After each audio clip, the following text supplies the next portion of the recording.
Ground জিৰোৰ পৰা বিক্ৰম মুখ্যমন্ত্ৰী আজি উপস্থিত হ'ব নেপালী খুঁটি চন্তক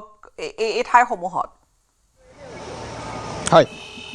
গীতাশ্ৰী মুখ্যমন্ত্ৰীগৰাকী 9:30 বজাত আহি চন্তক চাহ বাগিচাত যি অস্থায়ী হেলিপেড নিৰ্মাণ কৰা হৈছে সেই হেলিপেডত মুখ্যমন্ত্ৰীগৰাকী আহি উপস্থিত হ'ব আৰু তাৰ পাছতে মুখ্যমন্ত্ৰীগৰাকী চিধাই এই নেপালী খুঁটিলৈ আহিব মুখ্যমন্ত্ৰীগৰাকী প্ৰায় 9:45 তেওঁ যিটো চৰকাৰী চিডুল আছে সেই চৰকাৰী চিডুল মতে 9:45 এই নেপালী খুঁটিত উপস্থিত হ'ব প্ৰায় 10:30 বজালৈকে মুখ্যমন্ত্ৰীগৰাকীয়ে নেপালী খুঁটিত থাকিব নেপালী খুঁটিৰ এই বানাক্ৰান্ত ৰাইজৰ সৈতে মুখ্যমন্ত্ৰীগৰাকীয়ে বাৰ্তালাপ কৰিব মুখ্যমন্ত্ৰীগৰাকীয়ে তেওঁলোকৰ অভাৱ অভিযোগ তেওঁলোকৰ সমস্যাবোৰ বুজিবলৈ মুখ্যমন্ত্ৰীগৰাকীয়ে চেষ্টা কৰিব আৰু তাৰ পাছতে মুখ্যমন্ত্ৰীগৰাকী চন্তক আৰু বিহুপুৰৰ কেইবাটাও যি বান শিবিৰ আছে বানাক্ৰান্তৰ বাবে যি শিবিৰ স্থাপন কৰা হৈছে সেই শিবিৰলৈ যাব মুখ্যমন্ত্ৰীগৰাকী আমি এই মুহূৰ্তত নেপালী খুঁটিৰ যিটো পৰিৱেশ সেই পৰিৱেশটো দেখুৱাইছোঁ নেপালী খুঁটিত এতিয়া বহু গাড়ী সোমাইছে আৰু যিটো পথ আচলতে যিহেতু বোকা আৰু পানী হৈ আছে অকণমান পথটো মুকলি কৰিবলৈ চেষ্টা কৰিছে যাতে মুখ্যমন্ত্ৰী যাবলগীয়া বাহন যাতে চলিব পাৰে তাৰ এটা ব্যৱস্থা এই মুহূৰ্তত কৰি থকা হৈছে আৰু মুখ্যমন্ত্ৰীগৰাকী প্ৰায় 9:45 ইয়ালৈ আহিব নেপালী খুঁটিৰ পৰা মুখ্যমন্ত্ৰীগৰাকী পোনে পোনে দুৱৰা গাঁৱলৈ যাব দুৱৰা গাঁৱত মুখ্যমন্ত্ৰীগৰাকীয়ে বানাক্ৰান্তৰ খবৰ ল'বগৈ আৰু তাৰ পাছত মুখ্যমন্ত্ৰীগৰাকী যাব চুমনি গাঁৱত যাব চুমনি গাঁও হয়তো গীতাশ্ৰী আপোনাৰ মনত পৰিছে যে একে পৰিয়ালৰ 4জন সদস্য বানত উটি গৈছিল মাক জীয়েক আৰু ল'ৰা দুটা উটি গৈছিল সেই যিখন গাঁও সেই চুমনি গাঁওখন সম্পূৰ্ণৰূপে বানত বিধ্বস্ত হৈ পৰিছিল চুমনি গাঁৱত 4জনকৈ লোকে প্ৰাণ হেৰুৱাবলগীয়া হৈছিল একেটা পৰিয়ালৰ সেই গাঁওখনলৈ মুখ্যমন্ত্ৰীগৰাকী যাব আৰু আজিৰ দিনটোতেই আৰু আজিৰে পৰাই আৰম্ভ হ'ব যিটো বানাক্ৰান্তক শিৱসাগৰ চৰাইদেউ যোৰহাট আৰু গোলাঘাটৰ বানাক্ৰান্তক যি প্ৰথম পৰ্যায়ত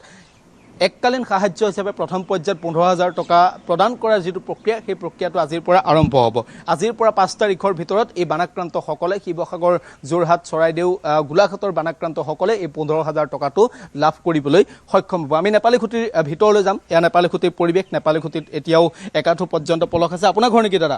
আহকচোন অকণমান এইফালে আহক আমি কথা পাতিম বানাক্ৰান্তৰ সৈতে এই ঘৰখন আমি আজিৰ পৰা 4 দিনমান পূৰ্বে আমি দেখুৱাইছিলোঁ কেমেৰাত প্ৰভাস অলপ দেখুৱাব গীতাশ্ৰী কিন্তু এই ঘৰখন তেওঁলোকে চাফা কৰি আছিল আজিৰ পৰা 4 দিনমান পূৰ্বে তেওঁলোকে পলস আঁতৰাবলৈ চেষ্টা কৰিছিল খুমটাই এটা দল আহি তেওঁলোকক চাফা কৰি দিছিল কিন্তু আজিও এই ঘৰখনৰ পলস আঁতৰাব পৰা নাই ইয়াৰ পৰা আপুনি ভাবক যে ইয়াত পলস কিমান পৰিছিল আপোনাৰ এই ঘৰ এখন হয় এখন আমাৰ ঘৰৰ ভিতৰত প্ৰায় 3 ফুটৰ ওপৰত পলস পৰিছিলে এটা ৰুম চাফা কৰিবলৈ হ'লে সেইদিনাখন খুমটাইৰ পৰা যিসকল আহিছিলে আমাক সহায় কৰিবৰ কাৰণে তেখেতসকলে এটা ৰুম চাফা কৰিবলৈও মানে 15-20 জন মানুহে দিনটোত পৰা নাছিলে মানে ইমানেই পলস পৰিছে গতিকে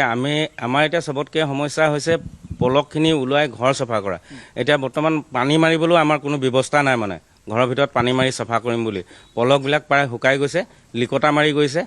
গতিকে আমি বিৰাট অসুবিধা পৰিছোঁ মানে আৰু পলস চাফা কৰিবৰ কাৰণে আৰু ইয়াৰ লগতে আপোনালোকক এটা মই মানে অনুৰোধ জনাওঁ যদি আমাৰ গাঁৱৰ মানুহখিনিক পাৰে কোনো সদাশয় ব্যক্তিয়ে আমাক গ্ৰামবোধ দিবৰ কাৰণে চেষ্টা কৰিছোঁ আমি এতিয়া ভৰিবোৰৰ পৰা খোজকাঢ়িব নোৱাৰিছোঁ পলসে খাই ভৰিবোৰ আমি লেঙেৰা টাইপৰ হৈ গৈছোঁ মানে এইটো চৰকাৰ বা কোনো ব্যক্তিয়ে দিলেই হ'ল হয় চৰকাৰ বা কোনো ব্যক্তিয়ে যদি আমাক সহায় কৰিব বিচাৰে গ্ৰামবোধৰ কাৰণে আমাৰ গাঁওখনক সহায় কৰক আপোনাৰ হাতখন কি হ'ল পানীত হয় দুখ পোৱা নেকি মই বানপানীৰ পিছতে ঘৰলৈ আহিছিলোঁ পিছল খাই পৰি মানে হাতখন মোৰ ফ্ৰেকচাৰ হৈ গ'ল মই 9 দিন তেনেকৈয়ে থাকিলোঁ পৰহি যিকোনো উপায়েৰে গৈ মই নাজিৰাত প্লাষ্টাৰ কৰি আহিছোঁ এয়া হৈছে গীতাশ্ৰী অৱস্থা মানুহজনৰ হাতখন আপোনাক দেখুৱাইছোঁ আমি এই ব্যক্তিজনে তেওঁ ঘৰখনত পানী সোমাইছিল এইখনেই তেওঁ ঘৰ এই ঘৰখনলৈ আমি আহিছিলোঁ পানী থকা অৱস্থাত কিমান পানী আছিল সেয়া আমি জানো আৰু পলস কিমান আছিল সেয়া জানো তেওঁ পলসখিনি চাফা কৰিবৰ বাবে ঘৰখন কিছু চাফা কৰিবৰ বাবে তেওঁ ঘৰখনলৈ আহিছিল কিন্তু তেওঁ পলসৰ মাজত পৰিবলগীয়া হ'ল আৰু পৰাৰ পাছত আন এক দুৰ্যোগ তেওঁৰ হাত ভাঙিল এতিয়া এই ধৰণৰ এক সংগ্ৰাম তেওঁলোকে কৰি থাকিবলগীয়া হৈছে বচাইছিলে আপোনালোকে নিউজত পাই আছে নাজিকুল তেওঁৰ ল'ৰাটো আমাৰ লগত আছিলে আমাক সহায় কৰি গ'ল যোৱা পৰহি দিনাখন তেওঁ ইয়াৰ পৰা মৰিগাঁৱলৈ ল'ৰাজন গুচি গৈছিলে বানপানী 6 দিনমানৰ পিছত আমাক যথেষ্ট সহায় কৰি তাৰ নাম আছিলে চাহিল হুছেইন সি যোৱা পৰহি দিনাখন মৰিগাঁৱত তাৰ মৃত্যুবৰণ হৈছে তাৰ হঠাতে জ্বৰ হ'ল বমি হ'ল তাৰপিছতে সি ইহহিংসাৰ ত্যাগ কৰিছে ল'ৰাজন ইয়াতে আছিল আমাৰ লগত আছিলে মোৰ পৰিয়ালটোক বচোৱাত সিও সহায় কৰিলে যথেষ্ট সহায় আমাৰ ঘৰখনক যথেষ্ট সহায় কৰি গ'ল কেতিয়া গৈছিল ইয়াৰ পৰা তেওঁ বানপানী 4 দিনৰ পিছত ইয়াৰ পৰা গুচি গৈছিলে 19 তাৰিখে হৈছিলে 19 তাৰিখৰ 24-25 তাৰিখে মানে তেওঁ ইয়াৰ পৰা গৈছিলেগৈ তাৰ যোৱা পৰহি দিনাখন তেওঁ জ্বৰ কাহ তাৰ পৰা পেটৰ বিষ হ'ল তেওঁ মানে এই সংসাৰ ত্যাগ কৰি গুচি গ'ল। আমি মানে ইয়াৰ পৰাই তেওঁৰ আত্মাৰ চিৰশান্তি কামনা কৰিছোঁ। গীতাশ্ৰী, খুব দুখ লগা খবৰ। আমি সিদিনা এগৰাকী ব্যক্তিক দেখুৱাইছিলোঁ এই ঘৰখনৰ পৰাই। তেওঁ আছিল নাজিকুল আলী। সেই নাজিকুল আলীয়ে এই ঘৰখন আৰু ইয়াৰ কাষৰ এখন ঘৰৰ পানীত উটি অহা প্ৰায় 14জন লোকক উদ্ধাৰ কৰিছিল। এই ঘৰখনৰ প্ৰায় 7জন মানুহ আৰু আন এখন ঘৰৰ এই পথটোৱেদি পানীত উটি অহা 7জন লোকক উদ্ধাৰ কৰিছিল, অৰ্থাৎ 14জন লোকক উদ্ধাৰ কৰিছিল। তেওঁ ইয়াত ৰাজমিস্ত্ৰী হিচাপে কাম কৰি আছিল, মৰিগাঁৱৰ এগৰাকী ব্যক্তি। আৰু তেওঁলোকে জনাইছে যে তেওঁ যিগৰাকী পুত্ৰ, সেই পুত্ৰ ছফিকুল চাহিলেও ইয়াত কাম কৰি আছিল, তেওঁলোকক উদ্ধাৰ কৰিছিল, তেওঁলোকৰ ঘৰখনত কাম কৰি দিছিল সেই পানীৰ সমস্যাত। কিন্তু সেই চাহিল ঘৰলৈ উভতি যোৱাৰ পাছত তেওঁ মৃত্যুবৰণ কৰিবলগীয়া হৈছে। জ্বৰ বা এনেকুৱা ৰোগত ভুগি মৃত্যুবৰণ কৰিবলগীয়া হৈছে। খুবেই আচলতে দুখৰ খবৰবোৰ এই মুহূৰ্তত কিন্তু বিভিন্ন প্ৰান্তৰ পৰা আহিবলৈ লৈছে। গীতাশ্ৰী, আমি অলপ আগলৈ যাম। আমি নেপালীখুটিৰ যিটো পৰিৱেশ, সেই পৰিৱেশটো আমি দেখুৱাই আহিছোঁৱেই। আৰু আজিৰ দিনটোত মুখ্যমন্ত্ৰী হিমন্ত বিশ্ব শৰ্মা আহিব। মুখ্যমন্ত্ৰীগৰাকী বৰ্তমান ডিব্ৰুগড়তে আছে আৰু ডিব্ৰুগড়ৰ পৰা মুখ্যমন্ত্ৰীগৰাকী ইয়ালৈ আহিব। চন্তক চাহ বাগিচাৰ খেলপথাৰত অস্থায়ীভাৱে হেলিপেড সাজু কৰা হৈছে মুখ্যমন্ত্ৰীগৰাকীৰ বাবে। আৰু তাৰ পাছত মুখ্যমন্ত্ৰীগৰাকীয়ে কনভয় লৈ ইয়ালৈ আহিব। মুখ্যমন্ত্ৰীগৰাকী আজি বিক্ৰম, যিহেতু আজি বানাক্ৰান্ত যিসকল লোক তেওঁলোকৰ সৈতে কথা পাতিব আৰু গোটেই তেওঁলোকে আজিৰে পৰা আনুষ্ঠানিকভাৱে চৰকাৰী যিখিনি সাহায্য পোৱা কথা সেইখিনি তেওঁলোকৰ গোটেই প্ৰক্ৰিয়াটো আজিৰে পৰা আৰম্ভণি হ'ব, পৰ্যায়ক্ৰমে হ'ব। বিক্ৰম, এতিয়াও বানাক্ৰান্ত বান শিবিৰসমূহত এতিয়াও কিন্তু বহু লোক আছে, এতিয়াও তেওঁলোক ঘৰখনলৈ উভতিবই পৰা নাই। বিশেষকৈ আমি দেখিছোঁ এই যিখিনি পলস পৰিছে, কোনে কাক সহায় কৰিব?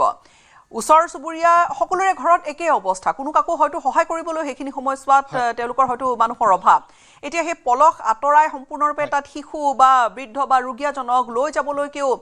বহু তেওঁলোকে যুঁজ বাগৰ কৰিব লাগিব, প্ৰত্যাহ্বানৰ সন্মুখীন হ'ব। আজিও বহু লোক বান শিবিৰতে আছে।